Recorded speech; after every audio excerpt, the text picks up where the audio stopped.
Hey, everybody. Welcome to an episode of the Businessology Show. We're going to do something special as we close out the year 2023 on the podcast. We're going to do 2 episodes and in November and December, and we're going to talk about a concept that's really big and a lot of people ask me about and my partner about, which is strategic calendar work blocking. This is a methodology of blocking a calendar strategically in advance that my partner and I created. We had to create it because I run with my partner 2 full-time companies. So I'm the CEO of 2 full-time companies, which a lot of people know. And to be able to do that, I had to have an intense way to focus my attention and my work. And we came up with strategic calendar work blocking. From a long time ago, years ago, we've been doing this. I'm going to get into a lot of specifics on strategic calendar work blocking, but this screen basically is just talking about the purpose behind it being strategic. And so strategic is planning ahead for anything. So anytime you want to be intentional about the future, that's something we call strategic. So strategy is really just a plan for the future of being intentional.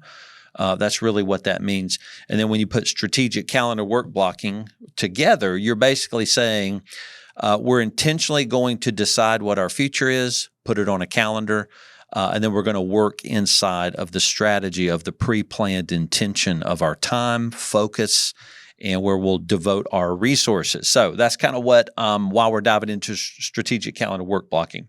So we're going to, like I said, we're going to do this in 2 different episodes. November is going to be, which is the show you're watching now, is going to be really just the purpose and definition. So it's a little bit higher level view of why strategic calendar work blocking exists. And then part 2, you will want to come back. I'm going to show you my calendar. I'm going to display my calendar for you and show you kind of what I mean by that and some of these phrases like containering, calendar containering. We're going to give you visuals. So it's going to be great. So thank you for joining us in November for part 1. Let's dive in here. And I want to just start with this quote and talk through this a little bit. Ed Batista used to be one of our coaches. Great leadership coach. He's still a leadership coach. You can go to his website, edbatista.com, and you can see a lot of his writings on leadership. Very deep thinker, really some great information. So we love to just constantly read his information. He has a free leadership course online we've gone through with our leadership team. So it's been amazing. But this quote in one of his articles perfectly captured really why we do and why we needed to do strategic calendar work blocking years ago when we first started really growing the 2 businesses that we run together. So I want to read this to you. So Ed Batista says, your attention is a precious resource that other people want more of. But the hard work of protecting your attention may be one of your greatest responsibilities as a leader. This really became true for me when we started growing these businesses, and I found out that the resource of my attention is limited. And we talk a lot about that when we talk about capacity planning. Capacity, there's not an abundance of capacity, there's a limit to capacity. And so that's one of the first principles we teach on capacity, and it's related to this. Your attention has a limit. Now, sometimes we don't feel that when we're not that busy. We get to just roam around in our calendar, roam around in our time, kind of do what we want, and then we really don't feel the weight of a lot of those choices or a lot of those lack of choices. But when you're running 2 full-time companies, you find out really fast how inadequate your ability to focus is. So I think one of the best benefits to me is actually that I run 2 companies. It really forced me into a position to be extremely intentional about my time. Now I work in a completely different way, very ordered, very structured, no chaos to my work, which means I get a lot of things done. My work is very fulfilling. I finish my work. So there's just been a great benefit to doing that. And it's because I've really pressed into my calendar the need to really put it in the right buckets in the right places and to give that attention into the right places that I've had to define a way to do that. Visually, we do that with a calendar. Now, protecting your attention is really important because I realized early on that not only do I need to focus my attention as a resource, but I find other people want my time as well. And so what this did is it forced me into a place to balance appropriately with my partner, with my team, even in my personal life, with my wife and my kids, how to give that attention in the right places, how to be balanced in an appropriate way, and how to be out of balance. And calendar work blocking starts to really show you, it visually shows you where you're out of balance or where you are in balance, but other people may not think you're in balance. So anyway, I could go on and on, but leaders need to do that specifically because leaders have a lot of people needing things from them. But I added this part, not only being a leader, this is necessary for a leader, it's also necessary for an entrepreneur, which is what I do for a living. And this means as an entrepreneur, you live, and this is very important what I wrote here, you live with the perception of being able to do whatever you want. And that's actually the thing I wanted when I wanted to be an entrepreneur. I wanted to do what I wanted to do. I wanted to lead the business. I wanted to lead. There's things I wanted to do. And what I came to believe something actually wrong about entrepreneurship, which is I get to do whatever I want. Other people actually believe that too. When you bump into particularly people in your personal life, they're like, hey, Dad, you're the boss. Why can't you just leave?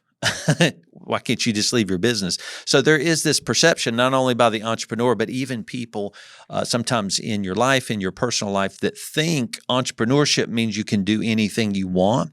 And that's actually untrue. That is not true for an entrepreneur. And we know that because we coach a lot of entrepreneurs, and I am one, and I have made a lot of those mistakes. Entrepreneurs who do whatever they want do not achieve the things they're trying to achieve because we do self-sabotage very easily. People in general are self-sabotagers. That is something we do because we live sometimes by our own emotional whims. We don't do things sometimes that are hard. We gravitate towards ease. Everybody does. I do, especially I do. Many people do. And entrepreneurs specifically get into a work situation where as an entrepreneur, there's a perception that you can do anything you want. That is completely untrue. Entrepreneurs hate it when we tell them that. They fight against that. So they're not free to do whatever they want, but the beauty of entrepreneurship is that they can make any decision they want. There is any choice, any number of choice that they want, they get to choose those paths forward. And all of this precious resource of attention, the need to know how to devote that in some places where you're not devoting it into others. And then even as an entrepreneur, understanding I'm not free to do whatever I want, but I'm free to make any choice I want. All of this is what has led us to the beauty of strategic calendar work blocking. So I want to define it. We abbreviate it as SCWB, strategic calendar work blocking. So I say here, this is courageously, we plan a predefined future by blocking our calendars and then act as if it will actually come to be. So I put the word courageous in here, and this was really interesting. So when we started blocking a calendar, I didn't know, but I had to be very courageous because I had to then face everybody in my life and tell them, hey, I've already predefined the next year. So we block our calendars a year in advance. So that's how far in advance we block our calendar. That's what strategic calendar work blocking is. It is defining a future. For us, we don't want to go further out than a year, so we block a whole year in advance. And it took courage because when I did that the first time, I had to face other people that generally had the ability to pull resources, the resource of my attention towards themselves whenever they wanted to. But now, if I had already now predefined where my attention would go, I had to have some serious conversations with people about, nope, I've already predefined and predecided what I'm going to do in the future. That means you don't have a choice on that time that I've already predefined. And so I had to have a lot of hard conversations. This is across the board true about anybody we coach with or consult around strategic calendar work blocking, is that there is an immense amount of courage needed for an entrepreneur to predefine what they decide their future is going to be, and then face other people who say, no, I don't like what you've predefined. So you have to be very courageous and talk about why you've done it that way, or be open to changing it too, which is, of course, okay. It just takes a lot of courage to decide what your future is going to be and act as if it's going to occur that way. I didn't realize it took a lot of courage to do that, but it does take an immense amount of courage, because you're basically acting as if you can define the future. Now, of course, in strategic calendar work blocking, we act as if we're going to define a future. None of us can. Nobody can predict the future. This is a methodology to manage the chaos of the unknown of the future, is really what it is. So this is the definition. We plan a predefined future with courage, and we block our calendars as a visual reflection of that belief. And then we act like it's going to come to be. Act like it comes to be, meaning when you block your future, you walk into your future. You act like the next day is going to go the way you've blocked it in the previous day, basically. Okay. So here's the process we go through when we're blocking our calendars. We do strategic planning in November. Julie and I, my partner, we take a week in November. We're about to actually do that next week, I think we have. And we step away from our companies. We tell our team, hey, we're not going to be available. And we take the whole week to go through strategic planning. So if you want to plan the year 2024 strategically, that is intentionally, and actually be very successful, that happens in November. It doesn't happen in January. A lot of people go, well, cool, it's January, it's a new year, I'm going to plan the year. You do it in November because there's a lot of things to do. Strategic planning is really just brainstorming. It's dumping your mind out of all the things that you want to try to accomplish. And then you lay it out in a calendar, and then you block the calendar in advance, basically. And we're going to go through some of that and talk about it here. So when we're strategic planning, we're brainstorming, right? So we like to do it with paper and Sharpie. So we go into a room and we brainstorm all the things we want to accomplish. So we basically leverage our freedom to make any decision we want about the future and go, if we could do anything we wanted, what would we do? And we write it all down on sticky pad paper around a room, and we leave it up for a whole week because we're going to come back to it. We're going to add to it. And we may have, 50, 60, 70 ideas that we're going to put up there. These are all the things we've thought about, we've envisioned. Julie, my partner, keeps a running list of these things throughout the year. So we put it all on the wall. And then we have to come up with about 8 to 10 efforts and initiatives. Efforts meaning these are the things I'm going to devote my time to. These are the buckets of things I'm going to devote my time to. And then the initiatives are, these are the things that we're going to try to achieve, right? That is launch a new website, right? That's one of the initiatives. That's not what we're doing, but that's an example. Launch a new website, launch a new learning system, hire 5 new people, or create an ops division or department in our company. So there's a lot of different things we come up with. And we've found that our calendar and the focus of our resource will allow us to make about 8 to 10 efforts. Now, let me define what these mean. And you're going to see this in part 2 of the podcast. You're going to see the calendar blocked out with about 8 or 10 of these efforts. But it's basically, we know some of them, right? There's got to be space on our calendar for meeting with people. So we've got meeting blocks. There's got to be space for team care. There's got to be space for something we call strategy and planning, right? We need that weekly. We believe every entrepreneur needs a strategy and planning block on their calendar every single week. So these are the kind of things we're coming up with, these 8 to 10 things. And then there's going to be other new things. For me, it has a lot to do with content or book writing, things like this. These are some of the efforts that might be like, hey, it might be time this year to do this thing, write a book or something like that. And so we'll start to put that into the calendar. And then what we do is we get the calendar and we container the whole calendar. And the way we do that is by leveraging rhythms. So rhythms are a big part of some of the growth models we teach. Rhythms are a big part of this strategic calendar work blocking. But basically what that means is we're trying to fill up our whole calendar. I work 6 days a week. I work 8 to 6, Monday through Saturday. So that is my time schedule. That's what it takes for me to run 2 full-time businesses. I've done that for years. And what I'm trying to do as an effort in doing strategic calendar work blocking is to fill up that whole space completely with a containered calendar system. So what I'm sharing with you are things I do in my life that I have to do. What you're going to do is going to be way different than what I'm going to do, right? You got to make sure when you're doing strategic calendar work blocking, you're actually doing what's best for you, your life, your goals, your businesses, your family. So you can't really copy people's calendar. You can only use these as examples. So that I'm just teaching a methodology to do it. And as I do it, you'll hear kind of specifically how I do it personally. Just make sure you're not copying my methodology. Just make sure you're learning the process and not trying to do what I'm doing specifically, if that makes sense. So with our goal to container the whole calendar, we're trying to fill up the whole thing. Every square inch. We like to say white space is unintentional space on a calendar. White space is okay, right? Specifically, we like white spaces between our meetings so we can go to the bathroom between meetings. So that's a real key. That's unintentional, right? And we probably wouldn't block go to the bathroom on our calendar.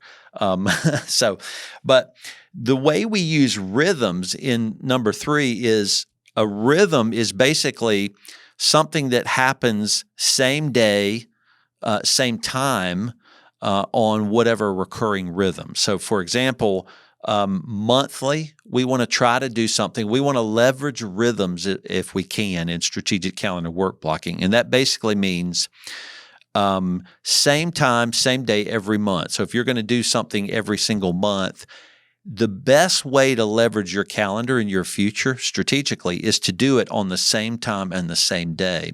That drives a lot of habits into your calendar, and it really helps you to grow. So we leverage a lot of rhythms in our company. So for example, with our firm, we meet with our team every Wednesday at 12 p.m. Eastern. And our team, our 15 team members are scattered all over the country. And so for whatever time zone that is for them, they know that they're going to go to a meeting every single Wednesday at 12 p.m. And when you're leveraging rhythms by doing that, they're not fighting the rhythm, or they're not putting other things in place of that team meeting because it's habitual. There's no confusion about it. Every Wednesday at 12 p.m., they go to a meeting with the team, so it becomes rhythmic for them. It's the same time, same day. We would say that also for a strategy and planning block. So that's a calendar block that is very intentional to help an entrepreneur be successful and strategic about their future. We would say everybody should have at least a 2-hour strategy and planning block every single week. And it should grow. Now, my partner and I we try to have about 6 hours for each company. So we have 2 companies. So we try to put about 12 hours per week in our calendar for strategy and planning. Now, of course, I'm the CEO, Julie, my partner's the COO. So we're trying not to be in the transactional work. We're trying to stay high level. So we need that much time to run a larger company and to be more intentional about the larger thing that all of our team are doing. Not everybody will have that much strategy and planning time. That's why we say start with a 2-hour block, basically, called strategy and planning. And that block really is working on your business instead of in your business. You know, you hear that cliche, You need to work on your business instead of in your business. That basically means instead of producing the revenue, instead of being one of the people to produce the revenue for your company, step away from that and work on your company strategically to grow it. And that's something you would do in something we would call a strategy and a planning block. So planning is really being intentional about the future. The strategy is that intention, strategically and intentionally doing something you've pre-planned in advance to do. Now, the strategy and planning blocks, if you have 2 hours a week, that would be leveraging rhythms to put it every Friday at 9 a.m. to 11, for example, and do every Friday, 9 a.m. to 11. That starts to create this habitual habit for you to make that plan. So that's how we container the calendar, and you're going to see that in part 2. We want to container the whole calendar for the whole year with our 8 to 10 efforts and initiatives, leveraging rhythms to do it. So we'll basically go to the first week of January and we'll craft that whole week. And then we'll go into each block where we've blocked off our calendar, our containers, and we'll recur it. We'll say, now recur this block every week till the end of the year and then stop.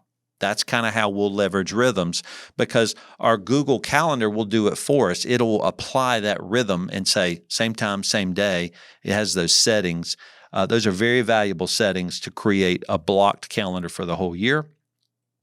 And then as you go through your calendar, so now you've blocked the whole year.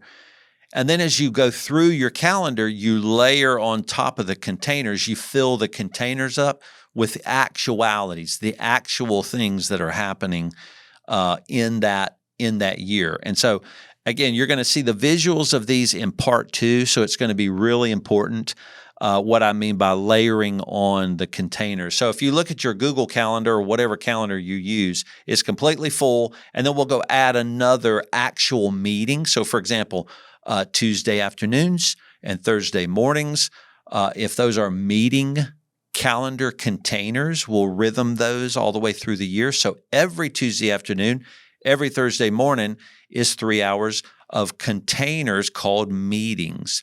And then when we book a real meeting, we'll layer it on top of that container. And our team that helps us create our appointments and things like that, they know where to go put those appointments. They just put them in one of the meeting containers. That's kind of how that works together when you layer things on top of your containers. And then we just work through the year, layering things on top of our containers as we go through. And those containers are driving a lot of the decisions we're making. Okay, so we're coming towards the end, and I just want to talk through a couple of concepts. I know I feel it's going to be hard to see how some of this works out until you see part 2 visually. But let's talk, because we're talking high level in this part 1, but let's talk about why you need to do strategic calendar work blocking, why we think it's so valuable, in doing it in whatever way you think, not doing it the way I do it, but doing it in whatever way that will serve you and help you to be more intentional. And this first concept is strategy is a planning activity. Basically, what we mean by that is if you want to be strategic, right? If you want to strategically do anything, lose weight, run a marathon, run a company, launch a new website, hire 10 people for your operations department in your company, whatever it is, if you're trying to be strategic, to be strategic means you have to plan. So you're never strategic accidentally. That's basically what that means. You can't accidentally stumble into being strategic. And let's rephrase the word strategy, right? By that word, we mean intentional. So if you want to intentionally launch a website, it will be something you plan to launch. It will not launch on its own. It will not launch accidentally. And actually, large initiatives like launching a website is not something you can do without planning on a calendar and all the people involved, the steps you're going to have to go through to make that be a plan. This is why we use strategic calendar work blocking. We want to be intentional. We want to grow. We want to be effective. We want to be successful. We know if that's true, we are going to have to plan the dedication of the resource of our attention into the places we want it to go, because we know we want to devote our attention to a lot of different things. People want our attention. And so if we're going to be able to do this in a balanced way, we're going to have to strategically figure out where we want our attention to go. We use a calendar block to do that because we have to plan it in advance, basically. So strategy is always a planning activity. And so one takeaway could be for you, if there's any big thing you want to accomplish, you will have to plan to make it valuable. And basically planning means you plan for it to happen before it actually happens. That's all that means. I hope that makes sense. So you can't achieve anything big, successful, or win in any significant way unless you've done some planning. The second point is leading a business is a fight for the urgent versus the important. So let me talk what this means. So when you're leading a business, and remember, we lead 2 full-time businesses, so we need it probably even more than anybody to really focus in on the things we're meant to do. A business, especially an entrepreneurial business that you start, that you create, that you have full control over, is what I want to say. You don't really have full control, but you get to make any decision you want basically about that business. The business has always got urgent things pulling at you, right? A client got mad, a team member quit. These urgent things you can't plan are always happening to you. And so leading a business is really always trying to sort through and fight the urgent versus the important. The urgent things are not always necessarily important things. Sometimes they are. But an urgent thing could pop up that you have to really deal with. So for example, you could be driving to work one morning, right? And you've planned your week to actually be strategic with your calendar, and you blow a tire as you're going to work. Now, that's an urgent thing. You now cannot go to work because you're on the side of the road. So you have to deal with that urgent issue. And that's happening all the time. Those kinds of things, urgency is always popping up, but it doesn't mean they're always important, right? So, changing your tire is not really an important task, however you define that, but it is an urgent thing you have to do before you can now go get to the more important things, like that new team interview you were on the way to work to have with that brand new team member when you blew a tire. So leading a business means you get to kind of make any decision you want. And that means you're always fighting things that are urgent versus things that are important. And so you have to have a methodology and a place to sort through those, and a place to put those things in order so that they don't overwhelm you. And a visible calendar helps you know what you can deal with in any moment. So leading a business is a fight for urgent and important and what's important. And then you also, and there could be a lot of different things on this list, but these are just some I wanted to point out as we're talking about this part 1, is you can't trust your emotional whims. So as people, we get worn out, tired, cranky, frustrated. We're happy, joyful. These kind of emotions. If your emotions really start driving some of your choices, then you will automatically not be intentional, typically, right? Because then emotion is not your emotion is not necessarily in line with the intention you figured out in a calendar a whole year in advance, right? Your emotion is just a very momentary thing that you're working through.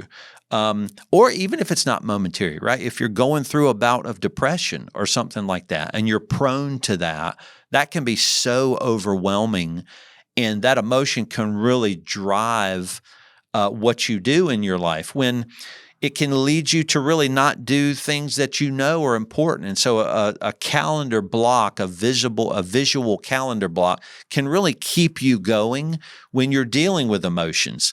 A lot of times I don't feel like working. sometimes I love working and I go through these emotional whims. But what I do is I lock into my calendar, which is a pre-planned intention of me doing all the things I've already said I want to do. So anytime I'm in my calendar that's been planned in advance, it's a calendar that I want to be in. I want to be accomplishing these things, but I'll feel things also.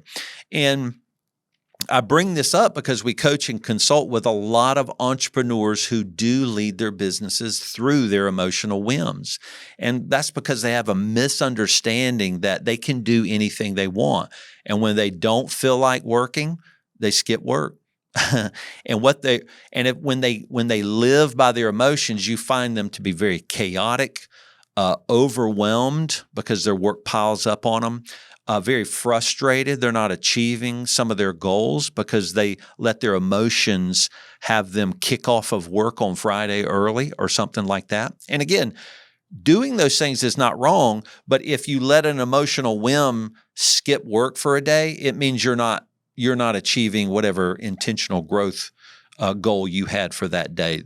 So emotional whims really can hurt you as you're trying to build a business. So calendar blocking gives you intention, something to follow, so you're not letting emotions drive a lot of what you're doing. So that's part one. So I hope you'll. That's a lot of high level stuff, a lot of high level talking. So I hope you'll come back for some more practical part two, where I'm going to show you my calendar, and really we're gonna point out a lot of what these concepts mean. So thank you for joining us on the Businessology Show.